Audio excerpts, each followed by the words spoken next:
Cek, cek. Sudah naik?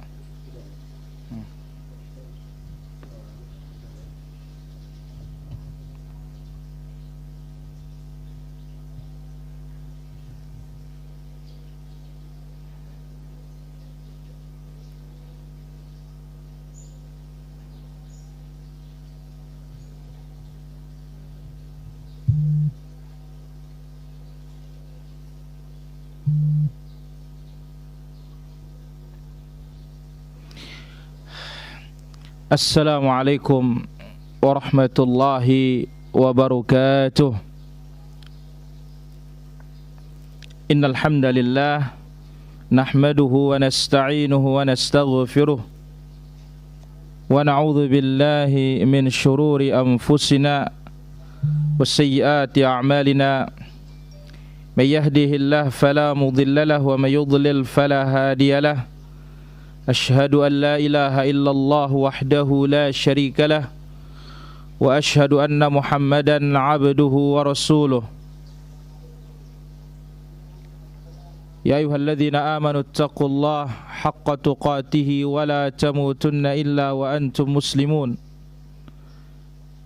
يا أيها الناس اتقوا ربكم الذي خلقكم من نفس واحدة وخلق منها زوجها وبث منهما رجالا كثيرا ونساء واتقوا الله الذي تساءلون به والأرحام إن الله كان عليكم رقيبا يا أيها الذين آمنوا اتقوا الله وقولوا قولا سديدا يصلح لكم أعمالكم ويغفر لكم ذنوبكم ومن يطع الله ورسوله فقد فاز فوزا عظيما أما بعد فإن أحسن الكلام كلام الله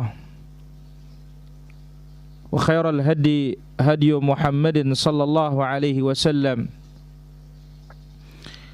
وشر الأمور محدثاتها وكل محدثة بدعة وكل بدعة ضلالة wa kulla dhalalatin finnar. Ma'asyiral muslimin wal muslimat, para hadirin yang dirahmati Allah Subhanahu wa taala, para pemirsa Majelis Ta'lim Kamil Jakarta, demikian juga pemirsa Sunnah Jalan Pasti TV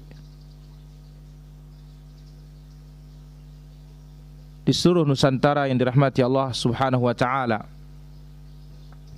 Alhamdulillah, kita memanjatkan puji dan syukur kepada Allah Subhanahu wa taala atas karunia-Nya dan rahmat-Nya pada kesempatan pagi yang berbahagia ini dan pagi yang mulia ini. Allah Subhanahu wa taala memberikan kita taufik-Nya, Allah Azza wa Jalla memberikan kita hidayah-Nya, kita bisa belajar, duduk di majelis ilmu meskipun harus dipisahkan oleh jarak. Tetapi tentu yang namanya ilmu memang perlu kita bersusah payah untuk bisa mendapatkannya, sebagaimana diungkapkan oleh para ulama ussalaf. Di antaranya dikatakan oleh Yahya ibn Katsir rahimahullah ta'ala, la yunalul ilm birahatil jasadi. Ilmu itu tidak bisa diraih dengan birahatil jasad, dengan badan yang santai, dengan badan yang istirahat, tetapi mesti dengan susah payah, mesti dengan usaha. Mudah-mudahan Allah Subhanahu wa taala memberkahi apa yang kita ambil. Allahumma 'allimna ma yanfa'una wanfa'na bima 'allamtana wa zidna 'ilman tanfa'una bihi. Kemudian salat serta salam bagi Rasul kita yang mulia, Nabi kita Nabi Muhammad sallallahu alaihi wa ala alihi wa sahbihi wa sallama tasliman mazida ila yaumil qiyamah. Ma'asyara al-muslimin wal muslimat, para pemirsa yang dimuliakan oleh Allah tabaraka wa taala. Demikian yang sudah ikut tergabung dari live Facebook dan yang lainnya, silahkan di-share, dibagi ke teman-teman, kawan-kawan dan grup-grup. Semoga lebih berguna dan lebih bermanfaat. Para pemirsa yang dirahmati Allah Azza wa Jalla, pagi ini tema kita insyaallah taala mendalami pokok-pokok aqidah as-salaf as-salih ridwanullahu anhum ajma'in. Bagian pertama. Ini bagian pertama dari mendalami pokok-pokok aqidah as-salafu as-salih ridwanullahu anhum ajma'in. Para pemirsa yang dimuliakan oleh Allah Azza wa Jalla, para muslimah yang dirahmati Allah Azza wa Jalla. Alhamdulillah, untuk para muslimah yang ada di Majelis Ta'lim Kamil sudah kami kirimkan PDF-nya. Dan tentu sebelum kita masuki pada kesempatan pagi hari ini, akan kita ambil dulu biografi singkat, ya, biografi singkat dari Al-Imam Sufyan Ats-Tsauri rahimahullahu ta'ala. Pemirsa yang dirahmati Allah Azza wa Jalla, akidah yang akan kita dalami ini insyaallah ta'ala yaitu akidah yang disampaikan oleh Al-Imam Sufyan Ats-Tsauri rahimahullahu ta'ala. Dan mudah-mudahan Allah Azza wa Jalla bukakan kita ilmu untuk terus bisa mengkajinya dan mendalaminya. Poin yang pertama, kita ingin tahu siapa beliau Sufyan Ats-Tsauri rahimahullahu ta'ala. Nama beliau Sufyan ibn Sa'id ibn Masruq Ats-Tsauri. Kunyahnya adalah Abu Abdullah. Wafatnya tahun 97 Hijriah. Lahirnya begitu, lahirnya tahun 97 Hijriah, kelahirannya, adapun wafatnya tahun 161 Hijriah. Jadi beliau lahir pada abad pertama Hijriah, wafatnya pada abad kedua Hijriah. Dan ya, umur beliau kita katakan ini adalah sekitar 65 tahun. Umur beliau 65 tahun. Bagaimana pujian para ulama tentang beliau?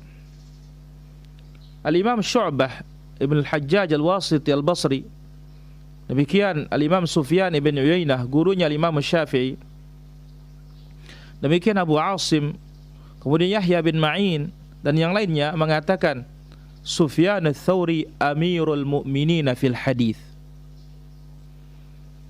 Sufyan Ats-Tsauri adalah amirul mu'minin dalam masalah hadis. Dia pemimpin kaum mukminin dalam urusan hadis. Kemudian Bishr al-Hafi mengatakan kana Ats-Tsauri indana imamun nas. Ats-Tsauri ya adalah imam.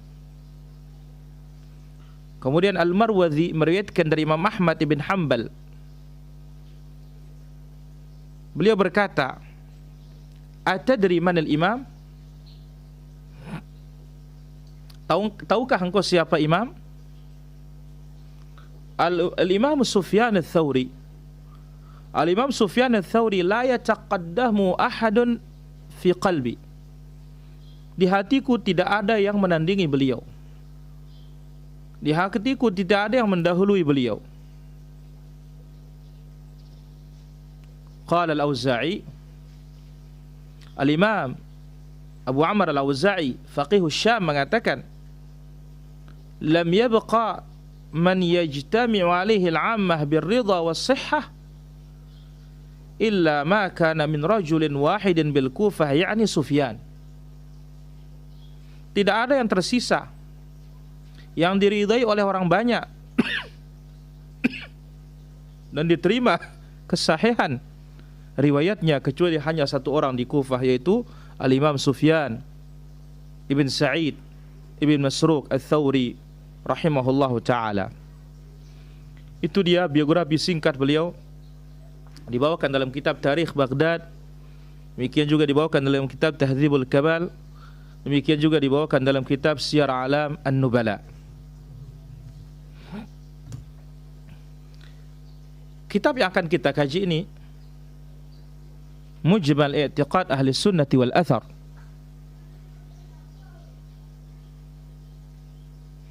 Aqidah Ahlus Sunnah, Aqidah Ahlul Athar, Aqidatus Salaf secara mujmal, secara global.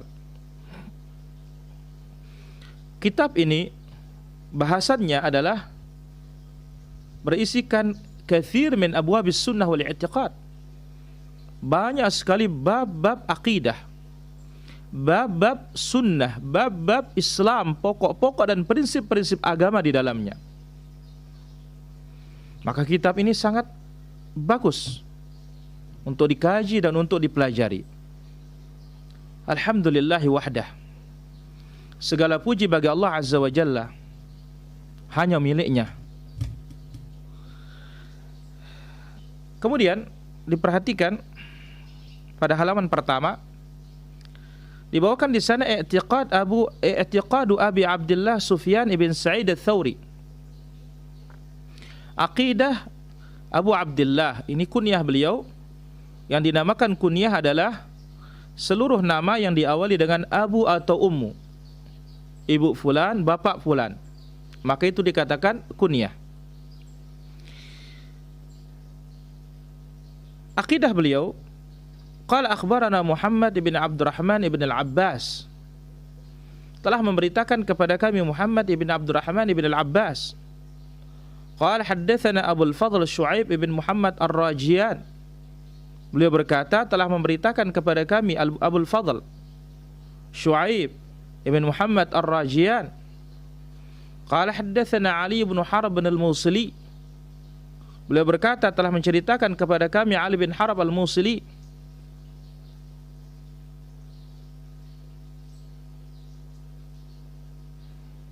Qala sami'tu Syu'aib bin Harb yaqul, beliau berkata aku mendengar Syu'aib bin Harb mengatakan. Nah, sekian orang ini dikatakan ar-ruwat, para perawi, dan ini dikatakan sanad.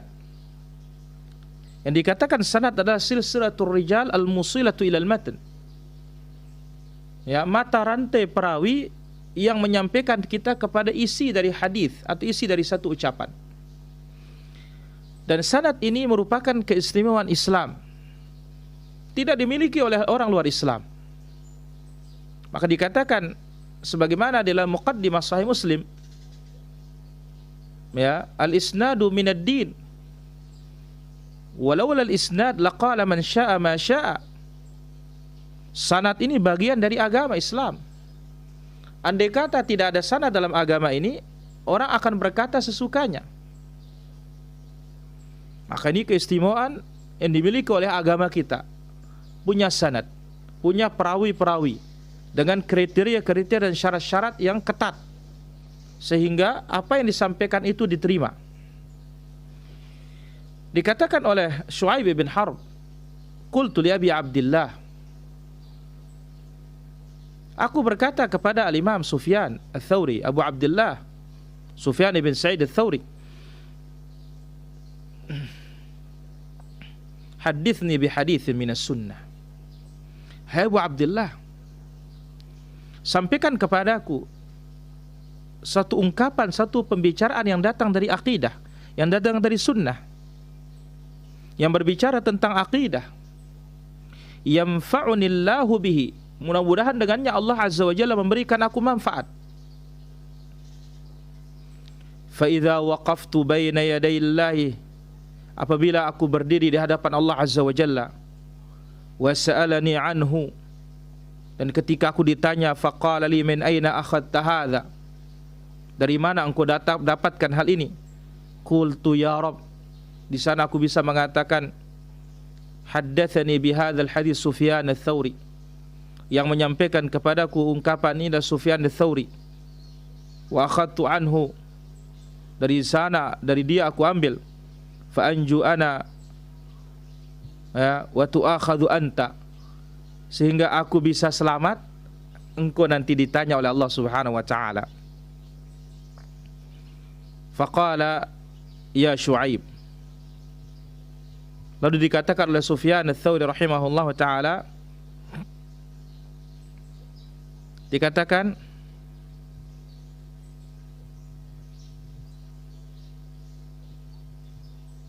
hai Syuaib, hadza taukidun, ini adalah sekedar penguat. Wa ayu taukidin, dan tidak ada lagi penguat sehebat ini. Uktub, catat. Perhatikan para pemirsa yang dirahmati Allah Azza wa Jalla, demikian juga para muslimah. Ya, bisa dilihat kitabnya dan bisa dikasih baris supaya lebih bermanfaat. Nanti bisa dicatat faedah-faedahnya dari pembahasan kita pada kesempatan pagi ini. Bismillahirrahmanirrahim. Beliau rahimahullah ta'ala memulai pembahasan akidah ini dengan mengucapkan basmalah. Al-basmalah lil isti'anah, untuk meminta bantuan kepada Allah Azza wa Jalla dan pertolongan sesuai dengan apa yang dikerjakan. Kalau kita makan bismillah berarti minta bantuan untuk kita mudah makan. Kalau kita menulis bismillahirrahmanirrahim, kita minta bantuan supaya ya kita diberikan ilmu oleh Allah Azza wa Jalla dalam menulis. Dan di sini dikatakan bismillahirrahmanirrahim lengkap, bukan bismillah seperti makan, karena ini maqamnya adalah maqam risalah. Ya. Posisinya seperti menulis surat. Dan Nabi SAW menulis surat dengan bismillahirrahmanirrahim. Lalu beliau menyebutkan poin yang pertama, Al-Qur'anu kalamullah ghairu makhluqin. Al-Qur'an adalah kalamullah, ucapan Allah Azza wa Jalla, bukan makhluk. Wa minhu bada'a wa ilaihi ya'ud. Quran datangnya dari Allah,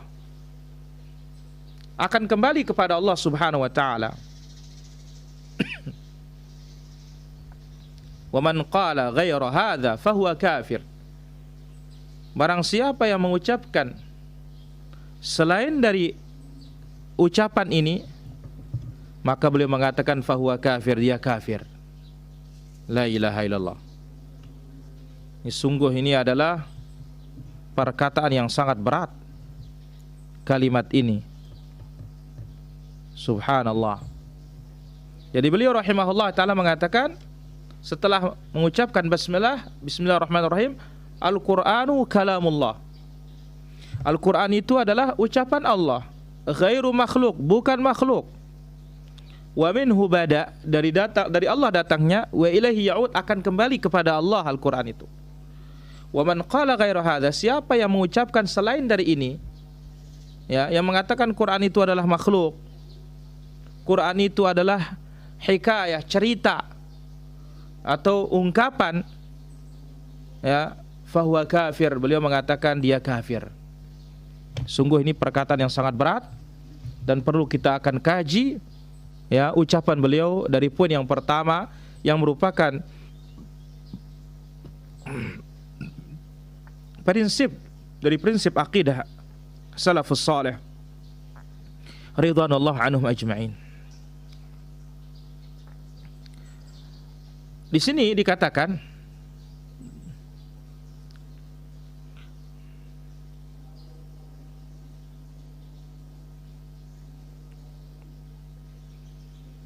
poin yang pertama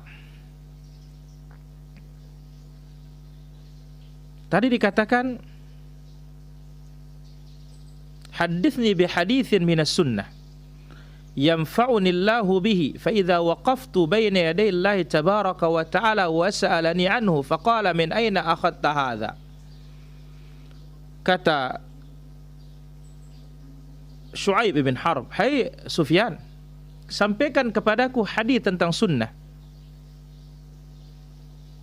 yang bermanfaat untukku ketika aku berdiri di hadapan Allah Subhanahu wa taala ketika ditanya dari mana engkau ambil hal ini."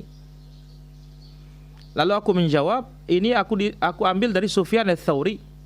Dengan demikian aku selamat, engkau akan ditanya." Yani yuhasibuka Allah 'alaiha, engkau akan dihisab wahai Sufyan, kata Syuaib. Nah, Sufyan ats-Tsauri imam Ahlul Kufah, terkenal dengan Amirul Mukminin fil hadis. Beliau nasirus sunnah, pembela sunnah, wa qamil bid'ah, penghancur bid'ah di daerah Kufah dan sekelilingnya. Ya. Dan beliau adalah sahibu madrasat al-athar, yang menegakkan hadis-hadis Nabi sallallahu alaihi wasallam. Ini saat itu Abu Hanifah madrasat ahlur ra'i. Farahimallahu al-jami'. Sufyan ats-Tsauri terkenal dengan al-athar, ittiba' kepada sunnah Nabi sallallahu alaihi wasallam. Terkenal at-tamassuk bis sunnah, berpegang teguh dengan sunnah baik urusan kecil maupun urusan besar. Nah, ketika Syuaib ibn Harb bertanya kepada beliau, mengatakan, "Ya Syuaib, hadza taukid wa ayu taukid, uktub." Catat. Ya. Apa yang aku sampaikan kepadamu, ini adalah akidah Ahlus Sunnati wal Jamaah. Inilah akidah salaf. Ya.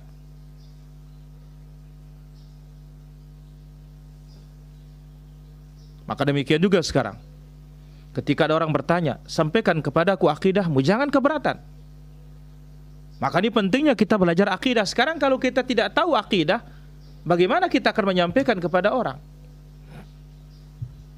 Kemudian perkara akidah ini adalah, ini pun yang akan pertama kali ditanya oleh Allah Azza wa Jalla di dalam kubur. Bayangkan ketika datang, sebagaimana dalam hadis Al-Bara bin Azib, kita akan ditanya oleh Munkar wa Nakir.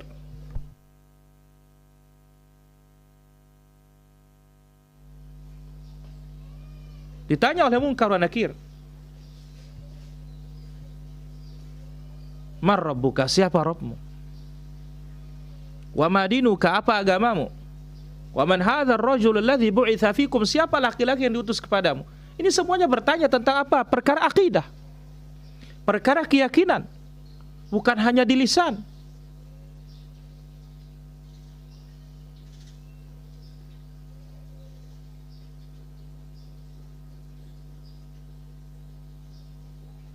Nah, Al-Imam Sufyan ats-Tsauri rahimahullah ta'ala memulai dengan qala bismillahirrahmanirrahim, Al-Qur'anu kalamullah ghairu makhluk. Al-Quran merupakan kalamullah, bukan makhluk. Kenapa beliau rahimahullah ta'ala memulai dengan Al-Quran kalamullah ghairu makhluk? Ada beberapa sebab. Al-Quran kalamullah, ucapan Allah, bukan makhluk. Ada beberapa sebab yang mendorong beliau memulai dengan prinsip ini. Pertama, li'annaha qadhiyah tata'allaq bi dzatir Rabb tabaraka wa ta'ala. Karena ini berkaitan dengan diri Allah Azza wa Jalla.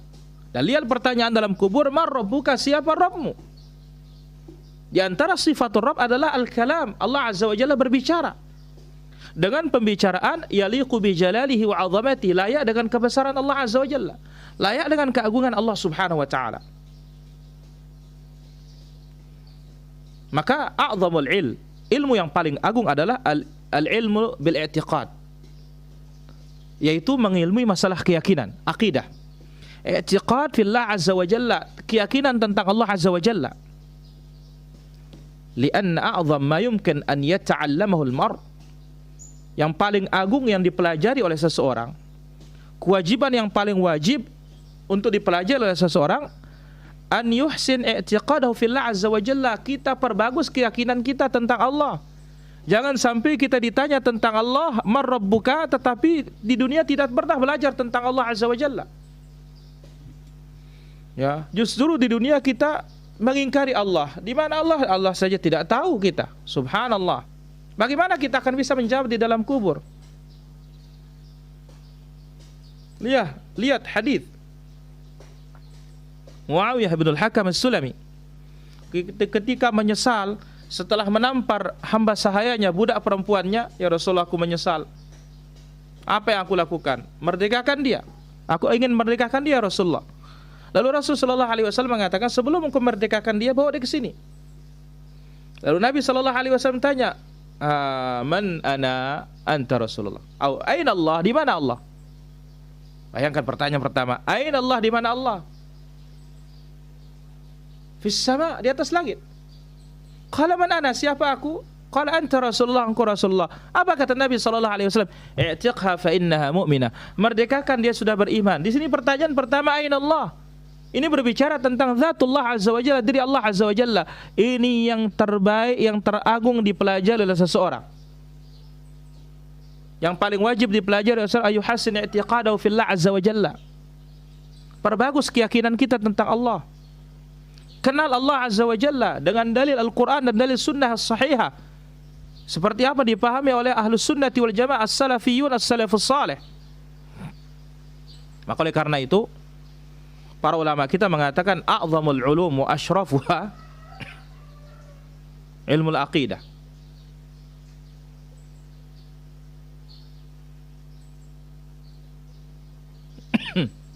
Ilmu yang paling agung dan ilmu yang paling mulia adalah ilmu aqidah. Kenapa? Karena berkaitan dengan Allah Azza wa Jalla, zat Allah. Setelah itu baru ilmu Al-Quran, karena berkaitan dengan sifat Allah Azza wa Jalla. Ini perhatikan nih para pemirsa yang dirahmati Allah Azza wa Jalla. Ilmu yang paling agung dan paling mulia adalah ilmu aqidah. Karena ilmu aqidah berkaitan dengan zatul ilah, diri Allah. Dan yang kedua ilmu Al-Quran, karena ilmu Quran itu berkaitan dengan sifatullah Azza wa Jalla. Kemudian yang ketiga ilmu sunnah. Kenapa? Lita'alluqihi bi kalamin Nabi alaihi salatu wassalam. Masya Allah, tabarakallah. Ini faedah yang sangat mulia para pemirsa yang dirahmati Allah subhanahu wa ta'ala. Ya, jadi ini perlu untuk diperhatikan. A'zamul ulum, ya, wa asyrafuha ilmu al-aqidah. Jadi ilmu yang paling agung dan ilmu yang paling mulia adalah ilmu aqidah. Kenapa? Li ta'alluqiha bidzati al-ilah. Karena berkaitan dengan zat Allah subhanahu wa ta'ala. Yang kedua, ya, wa tsanil ulum, ulumul Quran. Yang paling mulia ini ilmu Al-Quran. Kenapa? Li ta'alluqihi, ya, karena dia berkaitan dengan apa? Bisifah min sifatillah azza wa jalla. Bergantung atau berkaitan dengan sifat dari, ya, bisifah min sifatillah azza wa jalla, dari sifat-sifat Allah subhanahu wa ta'ala. Yang ketiga, thalithul ulum, yang ilmu yang paling mulia yang ketiga adalah ilmu sunnah. Ya, ilmu sunnah, hadis. Kenapa? Li ta'alluqihi, karena berkaitan dengan apa? Bi kalamin Nabi sallallahu alaihi wasallam, dengan sabda Nabi sallallahu alaihi wasallam. Subhanallah. Idzan, dengan demikian, ya, kewajiban kita yang pertama untuk kita tuntut adalah al-aqidah as-sahihah.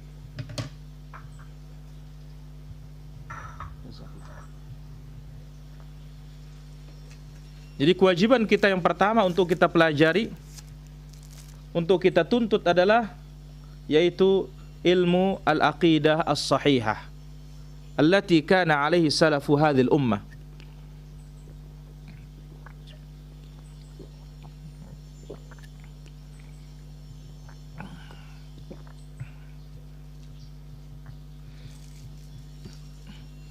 Jadi yang pertama kali yang wajib kita pelajari, yang wajib kita tuntut adalah ilmu al-aqidah as-sahihah, ilmu aqidah yang benar, yang diyakini oleh para salafus saleh, yang diyakini dan yang dipegang oleh salafun saleh, pendahulu-pendahulu kita yang saleh.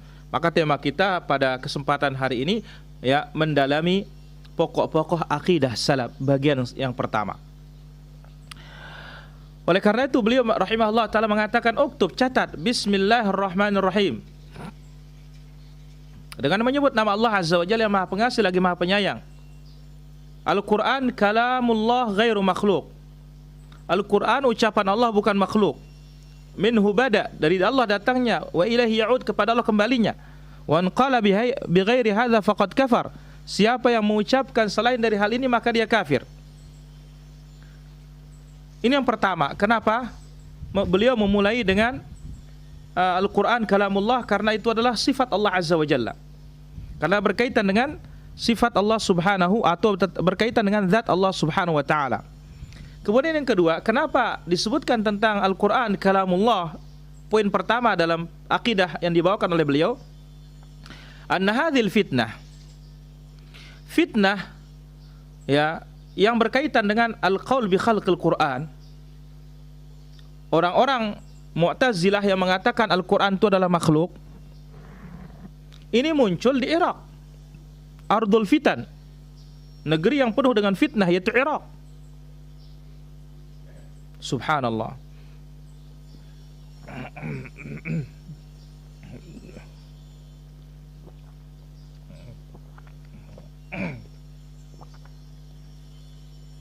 Setiap orang alim yang tiba di Irak selalu diuji dan dicoba dengan Al-Quran tersebut, ya, atau selalu mendapat ujian dan cobaan di sana. Dan kita tahu ini disebut oleh Nabi SAW yang namanya Najdul Iraq. Ketika Nabi SAW berdoa dalam hadisnya, apa kata Nabi SAW? Ya,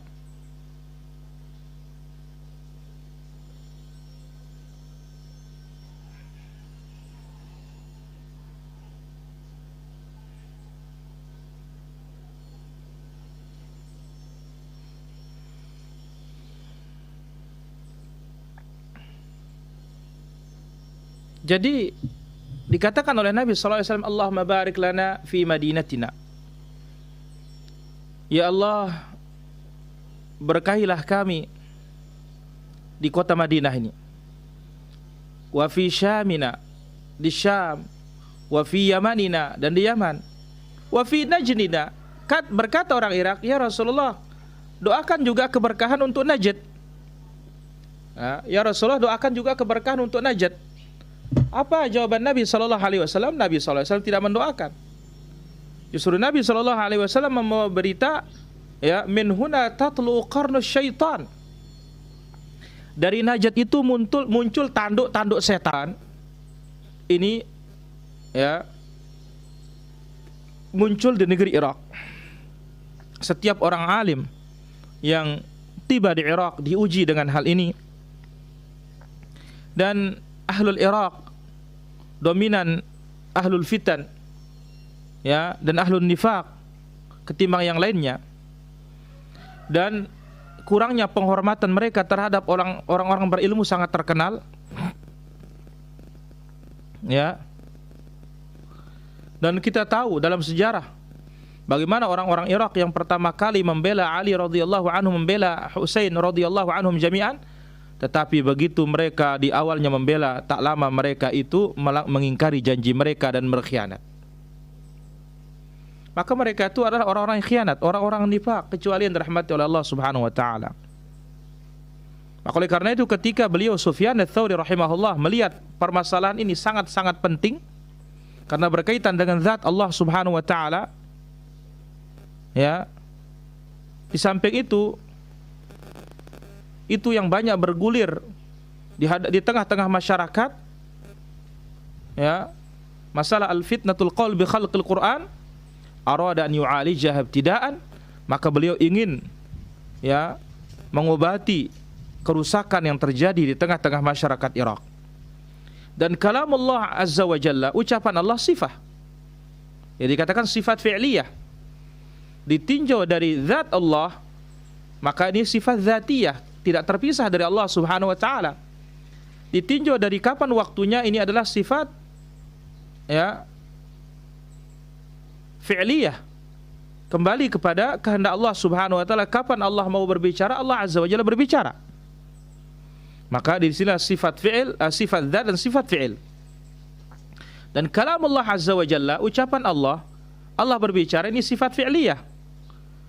Maka Allah azza wa jalla berbicara mata sya'a, kapan dia mau, wa bima sya'a, dengan apa yang dia kehendaki, bi ayyi kalamin yuriduhu, dengan perkataan apapun yang dikehendaki, wa yaskut anhu mata sya'a, Allah diam kapan dia mau, li'annahu min sifati fi'lihi, karena ini perbuatan Allah Subhanahu wa taala. Ya, kalau Allah mau berbicara, Allah berbicara. Allah mau diam, Allah diam. Ya. Dan Allah azza wa jalla berbicara sejak dahulu kala sampai selama-lamanya. Tidak ada permulaan dari ucapannya dan tidak ada akhirannya. Sebagaimana Allah azza wa jalla huwal awwal wal akhiru. Dialah yang pertama, tidak ada yang sebelumnya, dan dialah terakhir, tidak ada sesudahnya.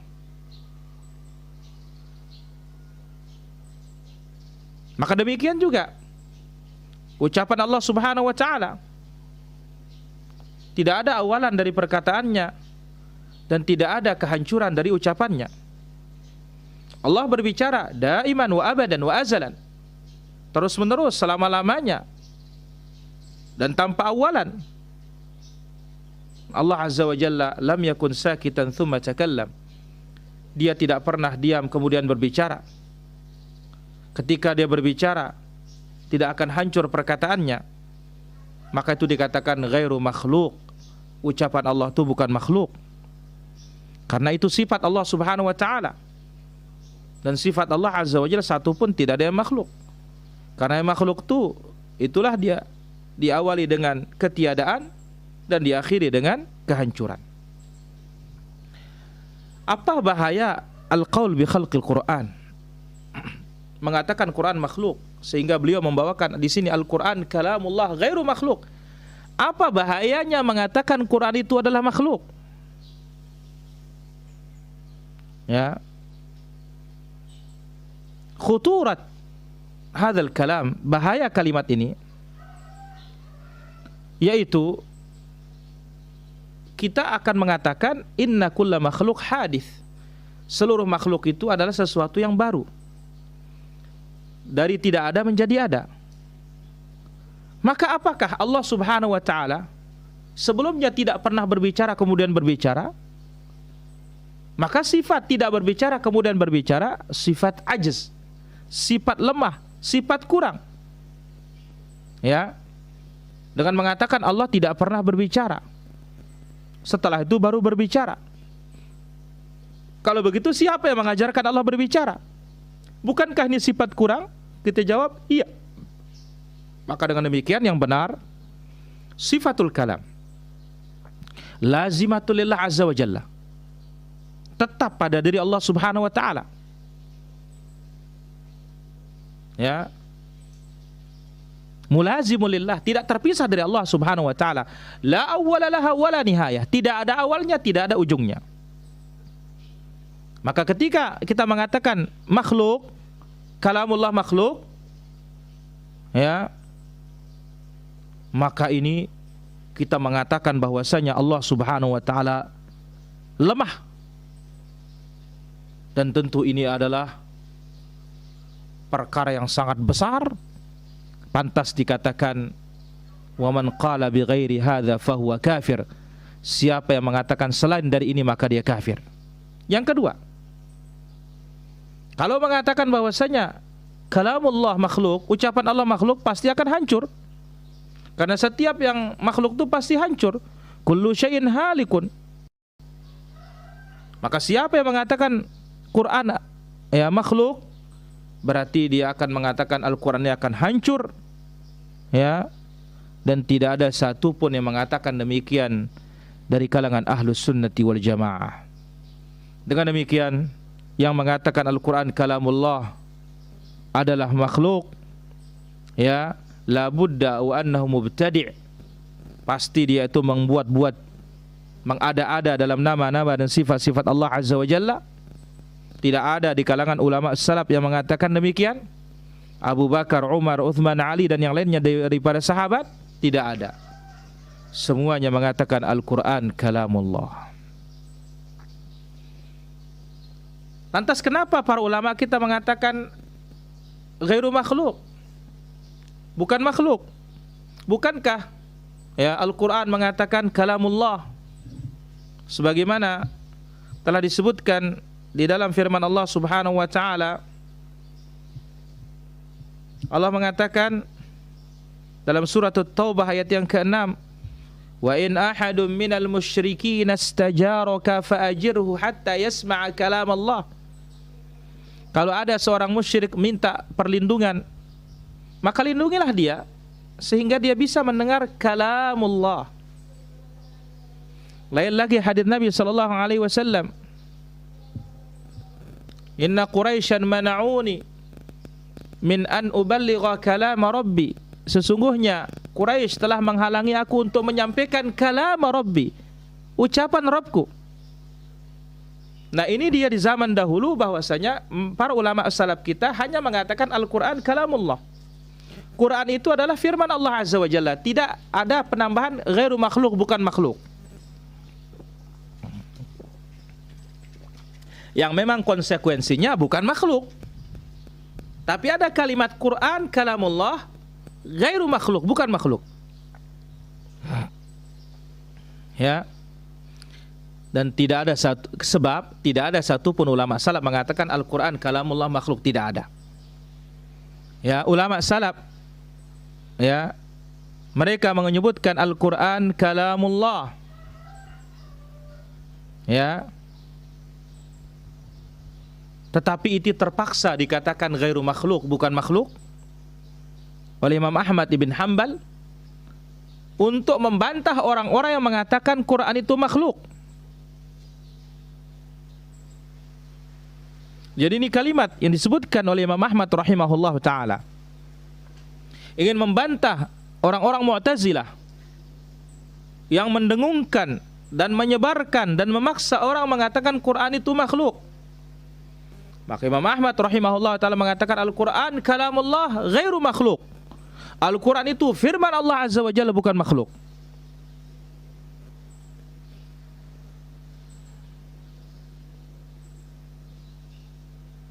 Nah, munculnya al-qaul bi khalqil Quran ini dimotori oleh ahlul kalam karena banyaknya kitab-kitab Yunani yang diterjemahkan ke dalam bahasa Arab dan banyaknya anak-anak kaum muslim yang mempelajarinya, sehingga kacaulah akidah mereka. Maka oleh karena itu ya, Ahlus Sunnah wal Jamaah sangat menampakkan masalah ini ya, untuk menentang Ahlul Batil yang sudah merajalela di zaman dahulu untuk mengingkari keyakinan-keyakinan batil tersebut. Maka dikatakanlah Al-Quran kalamullah ghairu makhluk. Nah, bagaimana hukumnya orang yang mengatakan bahwasanya Al-Quran adalah makhluk? Sufyan ats-Tsauri rahimahullah taala di sini mengatakan, "Wa man qala bi ghairi hadza fahuwa kafir." Barang siapa yang mengatakan selain dari ini, maka dia kafir. Ya.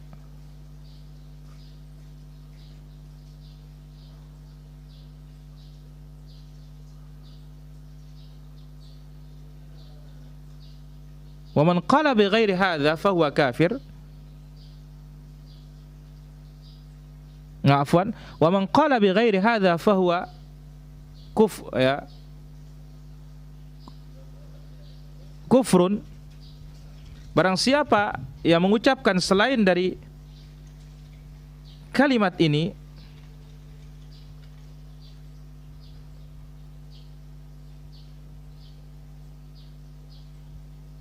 maka ini adalah kalimat kekufuran.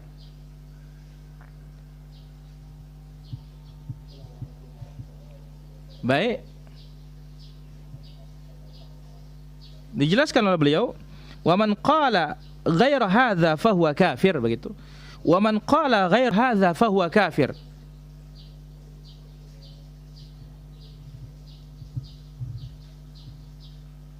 Siapa yang mengatakan selain dari ini, maka dia kafir.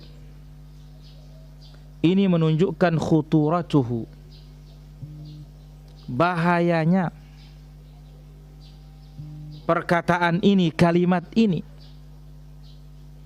karena ini adalah aqidah mukhtara'ah dhallah, aqidah yang dibuat-buat, aqidah yang sesat,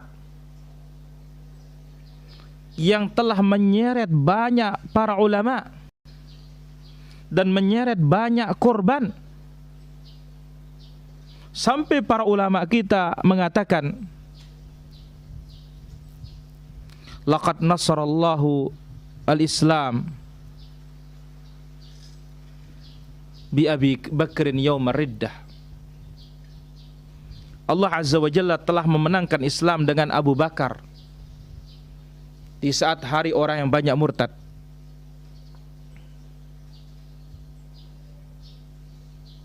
Kemudian wa bi Ahmad bin Hanbal yaumal mihnah, dan Allah Azza wa Jalla menyelamatkan Islam atau membela Islam dengan Imam Ahmad bin Hanbal di saat orang-orang diuji dengan fitnatul qaul bi khalqil Quran.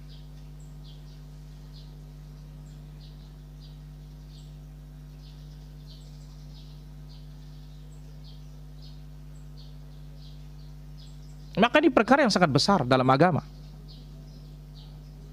Al-qaul bi khalqil Quran. Dan ini bid'ah yang sangat besar bagi kelompok Mu'tazilah yang telah ditentang oleh para ulama Ahlus Sunnati wal Jamaah. Ada yang mengimani tetapi dengan penuh keterpaksaan atau terpaksa mengucapkan Al-Quran makhluk. Tetapi beliau rahimahullah ta'ala, Imam Ahmad rahimahullah ta'ala, tegar dan sabar. Maka itu sebabnya dikatakan dia Imam Ahli Sunnati wal Jamaah. Imam Ahli Sunnati wal Jamaah. Karena keteguhan beliau, karena kesabaran beliau. Ayyamul mihnah, di hari orang-orang banyak diuji. Bahkan Imam Ahmad sendiri dengan penuh kesabaran beliau menjalani ujian tersebut, sampai dicambuk di dalam penjara 30 sekian kali cambukan sampai dia itu pingsan. Tetapi dia tetap bersabar mengatakan Al-Quran kalamullah ghairu makhluk.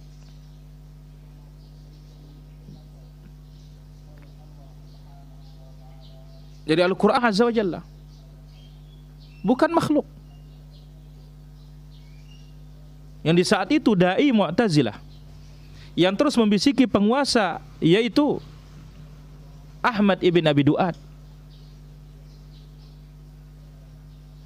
Tetapi Imam Ahmad dengan tegar, dengan teguh, terus membela akidah ini yang pantas untuk kita bela juga sampai hari kiamat, bahwasanya Al-Quran kalamullah Azza wa Jalla ghairu makhluk. Quran adalah firman Allah Subhanahu wa ta'ala, bukan makhluk. Bisautin wa harfin, dengan huruf dan suara. Al-kalam kalamul bari was saut sautul qari. Apa yang kita baca dari Al-Quran itu adalah ucapan Allah Azza wa Jalla, tapi suara kita membaca adalah suara kita sendiri.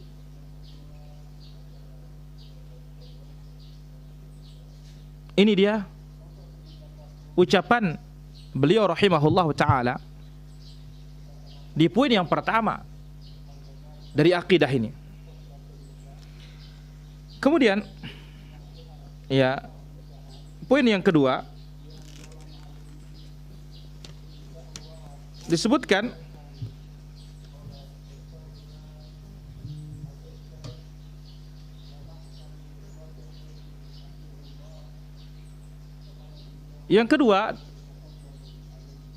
dikatakan oleh beliau rahimahullahu taala rahmatan wasi'ah, setelah menjelaskan tentang Al-Quran adalah kalamullah azza wa jalla, Al-Quran adalah firman Allah tabaraka wa ta'ala.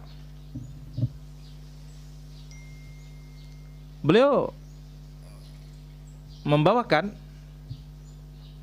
qala rahimahullah, silakan dilihat poin yang kedua.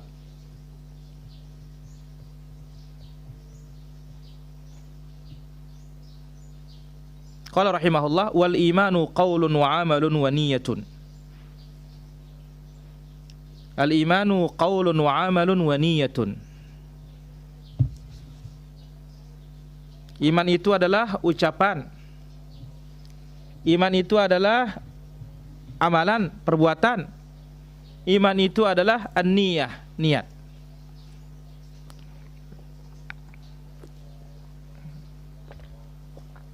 Yang memasukkan seorang ke dalam Islam, harus dia mengucapkan syahadatain, asyhadu an la ilaha illallah wa asyhadu anna muhammadar rasulullah. Nah, barang siapa yang nataqa bisyahadatain, mengucapkan syahadatain dengan lisannya, tetapi hatinya benci terhadap dua kalimat ini dan tidak meyakini kesahihan persaksian ini, maka luarnya dia di dunia muslim, ya, tetapi dia munafik di sisi Allah Subhanahu wa taala. Kenapa? Karena kalimatnya hanya diucapkan di lisan tetapi tidak menetap di hatinya. Justru di hatinya dia benci kepada kalimat tersebut. Benci kepada risalah, tidak menerima risalah. Maka oleh karena itu kita katakan annal iman qaulun bil lisan. Iman itu adalah ucapan lisan, wa amalun bil arkan, diamalkan dengan anggota badan, di antaranya adalah hati, karena hati itu punya amalan, cinta, benci, ya, membenarkan, ikhlas, itu amalan hati. Jadi ketika kita mengucapkan al-iman qaulun wa amalun, iman itu ucapan dan perbuatan, ay amalul jawarih wal arkan, amalan anggota badan, wa kadzalika amalul qalb, demikian juga amalan hati. Karena hati itu punya amalan, dan yang paling agung dari amalan hati, ya, anuqat ala hubbillah, hati itu, ya, diikat untuk mencintai Allah, mencintai Rasulnya, mengikuti kitab Allah dan sunnah Nabi-Nya sallallahu alaihi wasallam. Demikian juga ketika diucapkan kalimat la ilaha illallah Muhammad Rasulullah, harus diniatkan di dalam hati untuk melaksanakan apa yang Allah wajibkan dari kalimat tersebut. Maka tidak sah seseorang mengucapkan syahadatain lantas dia meninggalkan salat, meninggalkan puasa, meninggalkan zakat, meninggalkan haji padahal dia mampu, dan yang lainnya dari rukun-rukun Islam dan kewajiban-kewajiban Islam. Maka iman qaulun wa amalun wa niyatun. Ucapan, perbuatan, dan niat. Yazidu wa yanqus. Dia bisa bertambah, bisa berkurang. Ya. Jadi iman qaulun wa amalun wa niyah, ucapan, perbuatan, niat. Dia bisa bertambah, bisa berkurang. Karena tentu tidak akan sama orang yang sholat, orang berpuasa, orang berzakat, orang berhaji, ya, taat kepada Allah dalam hal kecil maupun besar, dibandingkan dengan orang yang menyia-nyiakan amalan-amalan tersebut. Maka tentu tidak diragukan orang yang taat kepada Allah, melaksanakan perintah Allah, menjauhkan larangan Allah, ya, ini tentu tidak diragukan imannya a'la imanan, ya, iman yang paling tinggi dibandingkan orang yang melalaikan dan menyia-nyiakan rukun-rukun dan kewajiban-kewajiban Islam tersebut.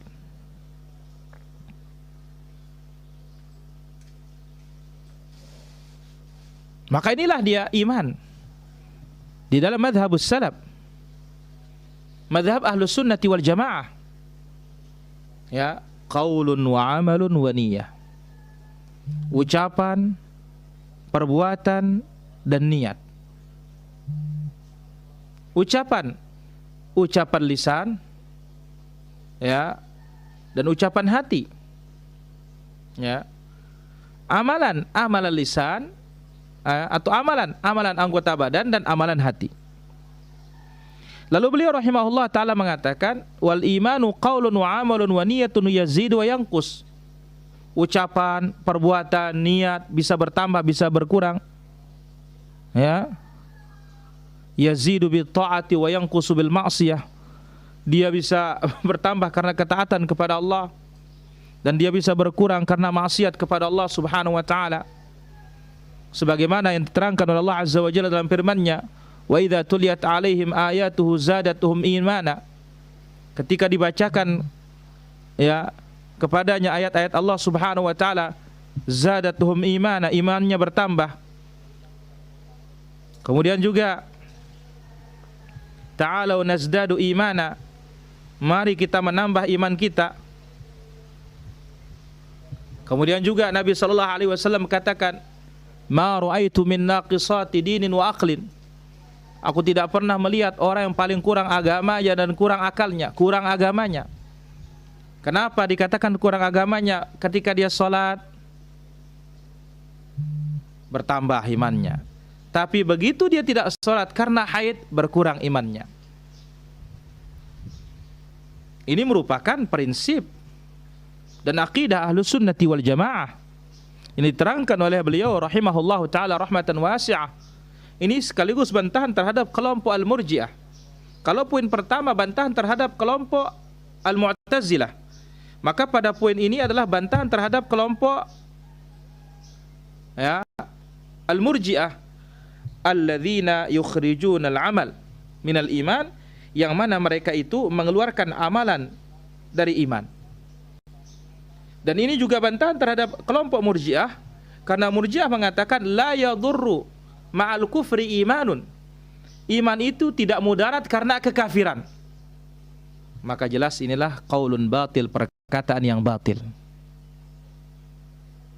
Bagaimana tidak? Jelas Al-Quran. Bagaimana tidak? Jelas hadits Nabi sallallahu alaihi wasallam. Al-Quran menyebutkan, ya, wa may yaqtul mu'mina muta'ammidan. Barang siapa membunuh orang beriman dengan sengaja, fajazauhu jahannam, balasannya neraka jahannam. Ini tentu apa? Ini menunjukkan bahwasanya iman itu akan berkurang dengan sebab kemaksiatan kepada Rabbul Alamin tabaraka wa ta'ala. Jadi ini poin yang kedua, wal imanu qaulun wa amalun wa niyah. Iman itu qaulun, ucapan, wa amalun, perbuatan, wa niyah, dan niyah terdiri dari 3 prinsip: lisan, hati, anggota badan. Yazidu wa yanqus, iman bisa bertambah, iman bisa berkurang. Yazidu bit ta'ah, bertambah kalau kita taat, wa yanqusu bil ma'siyah, berkurang kalau kita berbuat maksiat. Dan Nabi sallallahu alaihi wasallam sebutkan dalam hadis Al-Bukhari dan Muslim. Apa kata Nabi alaihi salatu wassalam? Nabi alaihi salatu wassalam telah menyebutkan di dalam hadisnya, al-imanu bid'un wa sab'una syu'bah. Iman itu 70 sekian cabang, au bid'un wa sittuna syu'bah, atau 60 sekian cabang. A'laha, cabang yang paling atas adalah qaulu la ilaha illallah, au afdalu, yang paling afdal ucapan la ilaha illallah, tauhid. Wa adnaha, yang paling rendah adalah imatatul adza anit thariq, menyingkirkan yang mengganggu dari jalan raya. Wal haya'u syu'batun minal iman, malu itu cabang dari cabang keimanan. Maka dalam hadis ini lengkap 3 hal tersebut, ya, ucapan lisan la ilaha illallah, ya, niyah qaulul hati, yaitu apa? Haya, malu. Kemudian ya, wa amalun, perbuatan adalah menyingkirkan apa saja mengganggu dari jalan raya. Saya kira itu dia 3 poin yang bisa kita ambil pada kesempatan pagi yang berbahagia ini, para muslimah yang dirahmati Allah Subhanahu wa taala. Ya. Mudah-mudahan Allah Subhanahu wa taala memberikan kita taufik dari apa yang kita pelajari pada kesempatan pagi hari ini. Para pemirsa yang sudah tergabung dari Sunnah Jalan Fasih TV, MKH TV, dan yang lainnya, kami persilahkan untuk mengirimkan pertanyaannya. Demikian Majelis Ta'lim Kamil.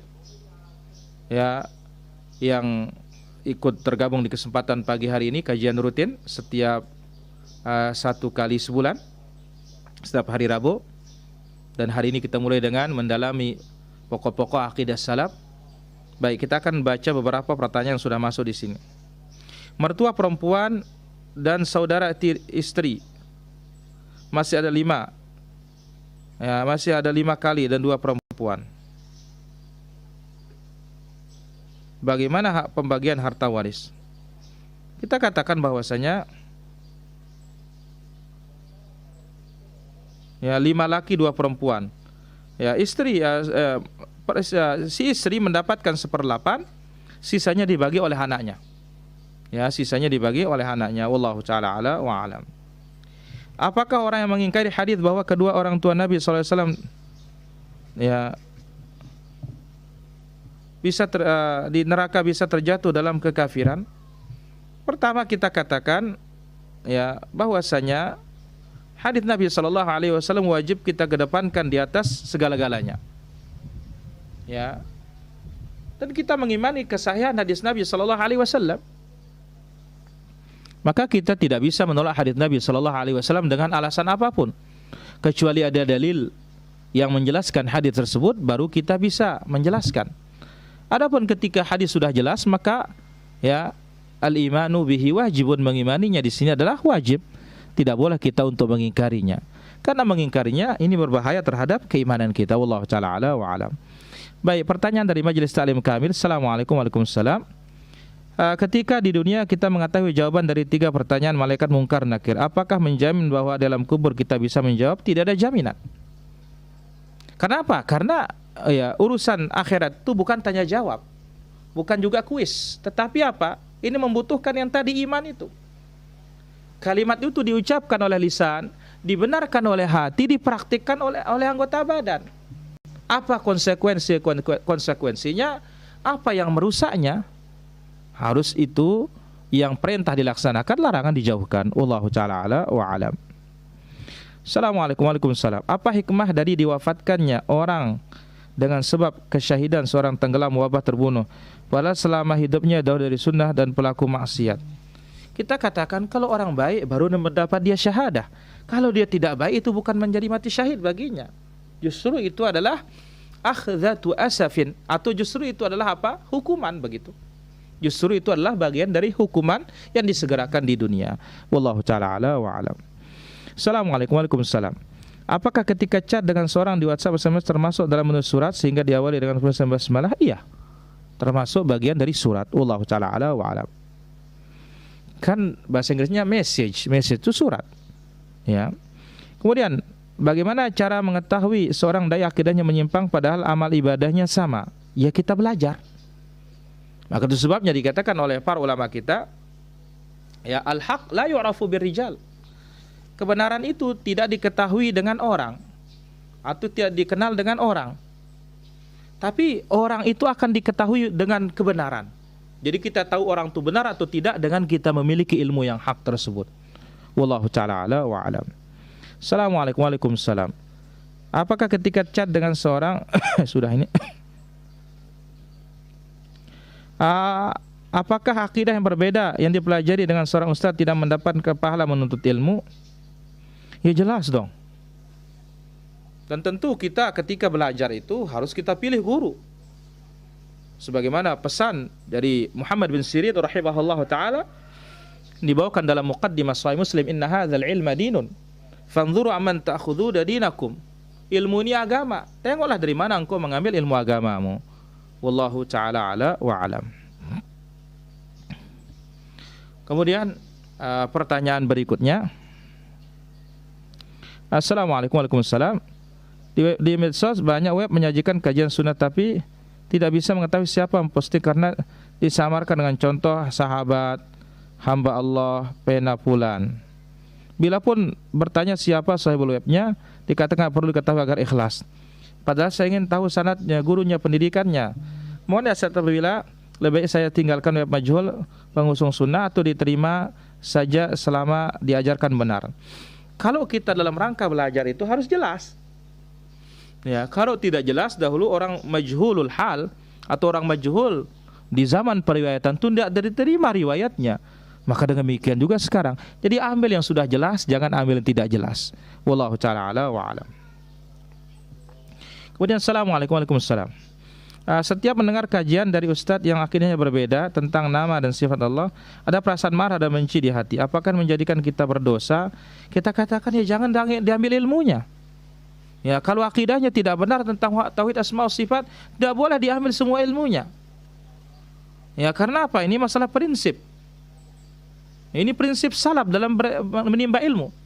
Inna hadzal ilma dinun. Ilmu ini adalah agama. Fanzuru amman ta'khuduna dinakum. Lihatlah dari mana engkau mengambil ilmu agamamu. Wallahu ta'ala ala wa alam. Jadi tinggalkan yang seperti itu, guru-guru yang tidak jelas akidahnya. Ya. Wallahu ta'ala ala wa alam.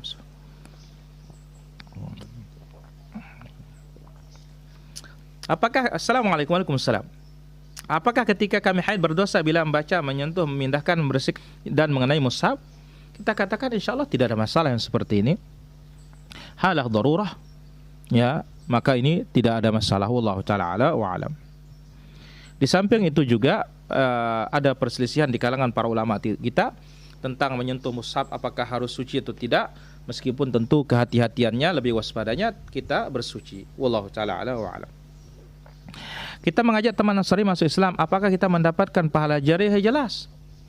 Rasulullah sallallahu alaihi wasallam bersabda, "La yahdiyallahu bika rajulan wahidan khairul laka min humurin na'am." Ya. Satu orang mendapatkan hidayah dengan sebab kita, maka itu lebih baik dari unta merah. Wallahu ta'ala ala wa alam. Kemudian, assalamualaikum warahmatullahi wabarakatuh. Jika ada lembaran-lembaran buku yang sudah tidak terpakai, apakah harus disimpan atau harus dilakukan? Boleh dibakar, kemudian dihancurkan. Kalau memang itu mushaf, abunya dihancurkan, kemudian ditanam. Wallahu ta'ala ala wa alam.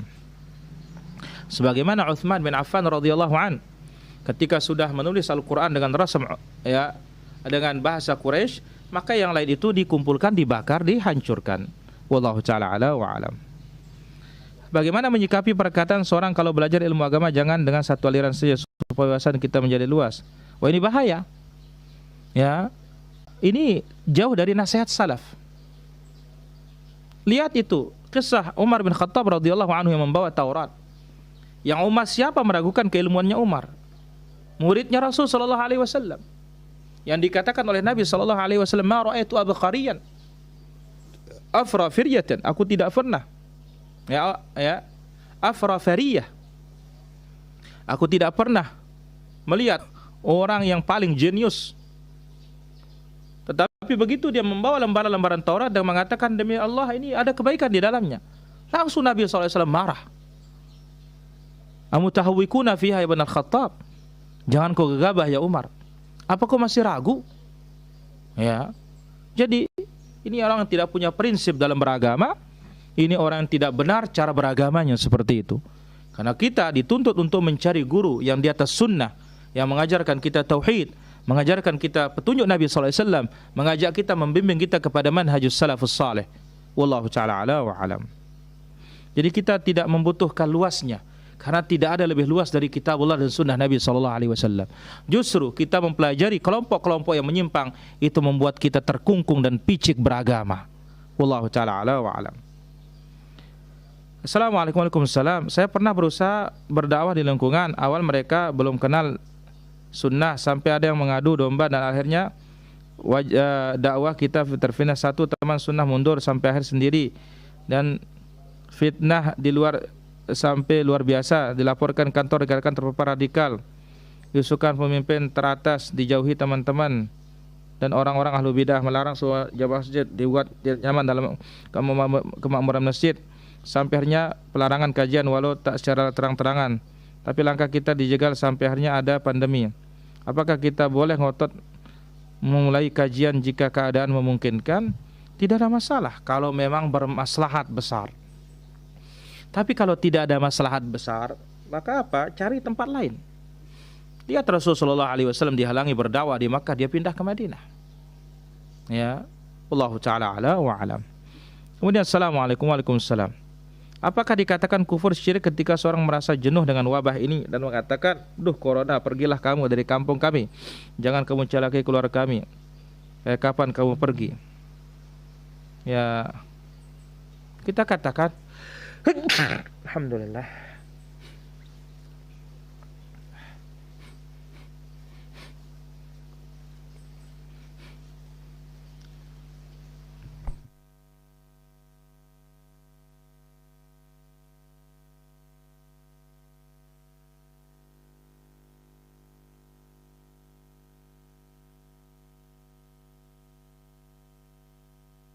Kita katakan bahwasanya ini bukan bentuk dari kalimat kufur atau syirik. Tetapi ini adalah keluh kesah manusia yang sepantasnya kita katakan kembali kepada Allah Azza wa Jalla. Bukan marah kepada penyakitnya. Sebagaimana Nabi SAW katakan, la tasubbul humma. Jangan kalian caci maki demam itu. Karena demam itu akan menghapus kesalahan anak Adam sebagaimana pandai besi menghilangkan karat besi. Tetapi kita kembali kepada Allah Subhanahu wa taala. Wallahu taala wa alam. Assalamualaikum warahmatullahi wabarakatuh. Jika ada rumah dalam komplek dipakai untuk penghafal Quran tapi suara keluar sehingga mengganggu tetangga, apakah boleh? Kita katakan ya tidak boleh. Ya. Kecuali kalau masa belajar mungkin pagi ya sampai keluar ya tanpa ada unsur kesengajaan, tapi memang karena banyaknya terjadi seperti itu, maka insya Allah tidak ada masalah, dan tentu tetangga yang beriman insya Allah tidak akan ada keberatan. Beda halnya saat orang istirahat di sana dia mengganggu. Wallahu ta'ala ala wa alam. Ketika orang tua kami sakit, ia jadi bolong-bolong sholat dan nggak bisa dinasihati. Padahal sehatnya sholat. Lalu jawabannya, kamu nggak ngerasa sih sakitnya? Allah tahu kalau mama lagi sakit. Ini juga zikir terus. Sedih sekali dan hanya bisa mendoakan. Bagaimana agar terhindar dari futur beribadah ketika badan sedang sakit? Inilah pentingnya yang mendampingi kerabat-kerabat yang saleh, yang terus sabar. Karena bagaimanapun, ya betul di saat orang sakit itu akan terganggu ibadahnya. Tetapi Allah Azza wa Jalla akan memberikannya keringanan. Dan ketika dalam sakit dia bersabar beribadah, Allah catat pahalanya meskipun kurang-kurang sama seperti dia ibadah waktu sehat. Maka perlu sabar. Ya, tidak boleh sampai sholat ditinggalkan sebagaimana Rasulullah SAW, bagaimana berat sakitnya beliau. Tetapi beliau tidak pernah meninggalkan sholat. Bahkan wasiat Nabi SAW, as-sholah wa ma malakat aimanukum. Perhatikan sholat dan hamba-hamba sahaya kalian. Wallahu ta'ala ala wa alam. Apa yang maksud dengan akidah akhlak? Akidah adalah ma yaqidul muslim fi qalbih. Apa yang diikat oleh seorang muslim dalam hatinya, apa yang diyakini di dalam hatinya berupa al-imanu billah wa malaikatihi wa kutubihi wa rusulih dan arkanul iman. Ya. Nah, iman yang baik itu akan melahirkan akhlak yang mulia. Ya, karena apa? Dia tahu kewajibannya kepada Allah, tahu kewajibannya kepada Rasul, tahu kewajibannya kepada sesama. Itu sebabnya Nabi SAW bersabda, akmalul mu'minina imanan ahsanuhum khuluqa. Orang beriman yang paling sempurna iman, yang paling baik akhlaknya. Wallahu ta'ala ala wa alam. Kami persilakan bagi para pemirsa Sunnah Jalan Pasti TV, MKH TV dan yang lainnya di 0811 390110. Baik, pertanyaan berikutnya. Assalamualaikum warahmatullahi wabarakatuh. Saya sebelum sepenuhnya paham bagaimana seorang yang begitu baik akhlaknya kepada manusia tapi keras menentang sunnah. Apa sebab yang bisa menjatuhkan seorang kepada keadaan demikian? Kita katakan karena akidahnya belum baik. Dan ini bukan berarti akhlaknya baik. Dia belum baik akhlaknya. Karena akhlak yang baik itu tolak ukurnya baik kepada Allah Azza wa Jalla. Ketika dia baik kepada Allah, insya Allah dia baik kepada manusia. Tapi ketika dia tidak baik kepada Allah, dia tidak baik kepada manusia. Wallahu ta'ala ala wa alam. Assalamualaikum warahmatullahi wabarakatuh. Apakah setiap muslim meninggal karena wabah digolongkan mati syahid meskipun dia tidak mengikuti akidah Ahlussunnah wal Jamaah? Kita katakan ini maksud dengan hadits Nabi SAW dalam riwayat Imam Ahmad. Ya, Nabi SAW sebutkan adalah orang beriman, orang bertauhid. Ini akan mendapatkan syahadah. Tapi kalau dia berbuat syirik, tidak mungkin akan mendapatkan mati syahid. Ya. kecuali Allah Azza wa Jalla di akhir hayatnya menghendaki dia bertaubat kepada Allah Subhanahu wa taala. Dan tentu mati karena wabah ini syahadah dunia, syahid dunia, dan tidak seperti syahid orang yang mati di medan tempur. Tapi itu kembali kepada kebenaran akidah dan prinsip beragama. Wallahu taala ala wa alam. Kami persilakan bagi para pemirsa di 0811 39 0110. Sekali lagi di 0811 39 0110. Kami persilakan bagi para pemirsa yang sudah tergabung di kesempatan pagi hari ini yang melalui live Facebook, baik dari Sunnah Jalan Pasti TV, demikian juga MKH TV, demikian juga Rinjani TV. Baik, di sini ada pertanyaan. Assalamualaikum, waalaikumsalam. Saya mau bertanya, saudara ya, tanah, di atas tanah itu ada pohon kelapa. Awal-awal saudara saya mengambil buah dari pohon kelapa yang ada di atas tanah yang dibeli. Ternyata penjual tanah melarang kelapanya karena tidak jual dengan pohon kelapanya. Bagaimana solusinya? Kita katakan ya salah. Yang punya pohon kelapa salah. Ya, kecuali ada syarat sebelumnya. Karena yang namanya ya orang menjual tanah ada disebutkan dalam ilmu fikih bai'ul usul. Menjual pokok. Ketika menjual tanah berarti menjual seluruh apa yang ada di atasnya kecuali ada syarat sebelumnya. Kalau ada syarat sebelumnya baru dijelaskan setuju apa tidak. Maka tentu ya, hukum agama ini perlu diketahui oleh setiap orang. Maka dilarang berjual beli kalau tidak tahu hukum halal haram. Akibatnya seperti ini. Kenapa dilarang orang mengambil pokok kelapa? Padahal itu sudah dijual berserta tanahnya. Dan meskipun tidak ngomong hukum asalnya, ketika kita menjual tanah, otomatis menjual apa yang ada di atasnya. Sebagaimana kita ketika menjual hewan yang sedang bunting, otomatis beserta isi perutnya. Ya, wallahu taala ala wa alam. Kami persilahkan bagi para pemirsa yang sudah tergabung di kesempatan pagi hari ini dari pemirsa Sunnah Jalan Pasti TV. Kami persilahkan di 0811 39 0110. Baik, pertanyaan berikutnya. Assalamualaikum, waalaikumsalam. Dakwah dimulai dari keluarga. Bagaimana jika keluarga belum bisa menerima dakwah salaf? Apakah boleh berdakwah kepada orang lain? Kenapa tidak boleh? Keluarga jalan, kepada orang lain juga tetap jalan. Jangan menunggu keluarga menerima baru berdakwah kepada orang lain. Jadi lihat prinsip Nabi SAW dalam berdakwah. Wa anzir ashiratakal aqrabin. Kasih peringatan kerabatmu.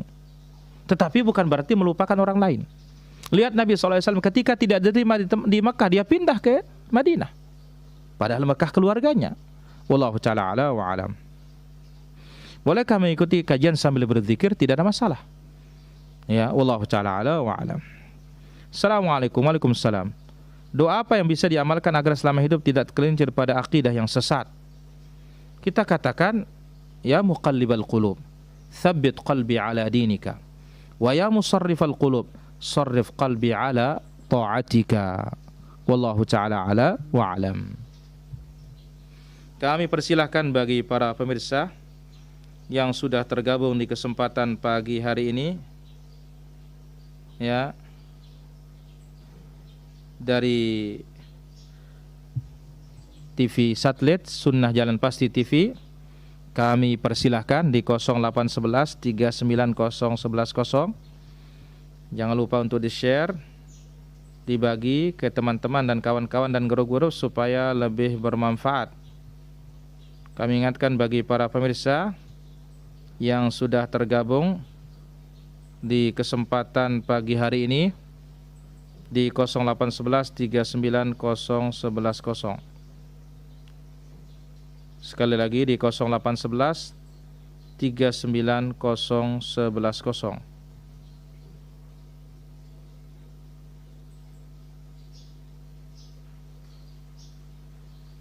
Kami persilakan bagi para pemirsa yang sudah ikut tergabung, yang ingin berdialog interaktif,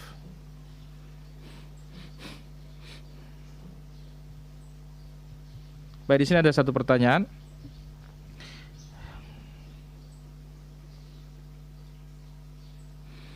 Bagaimana mengikuti sistem equity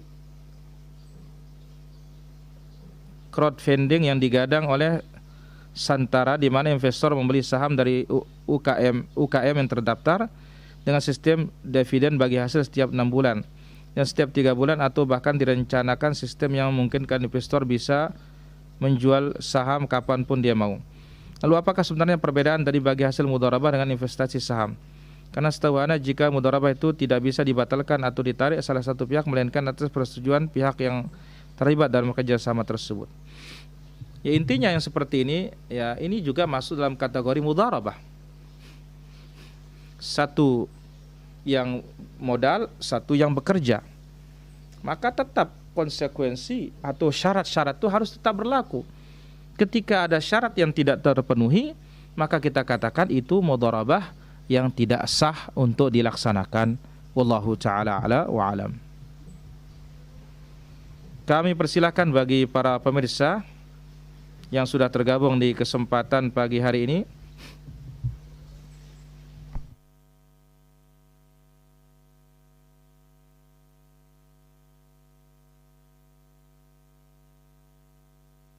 sekali lagi di 0811 390110.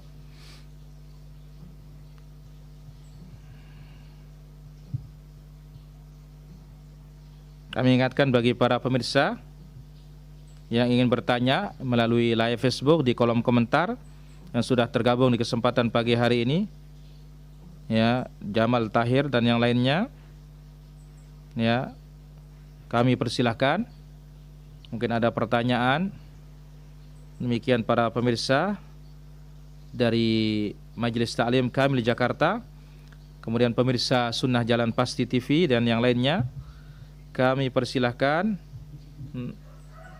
untuk bertanya. Mungkin ada permasalahan-permasalahan yang kurang jelas, kami persilahkan di kesempatan yang berbahagia ini di 0811 390110.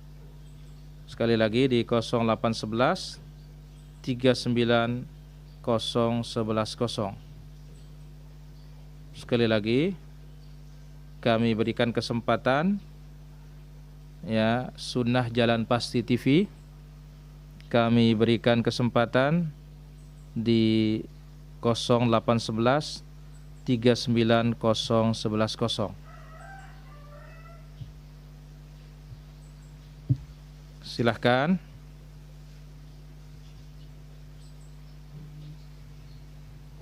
Mungkin masih ada yang ingin bertanya. Para pemirsa,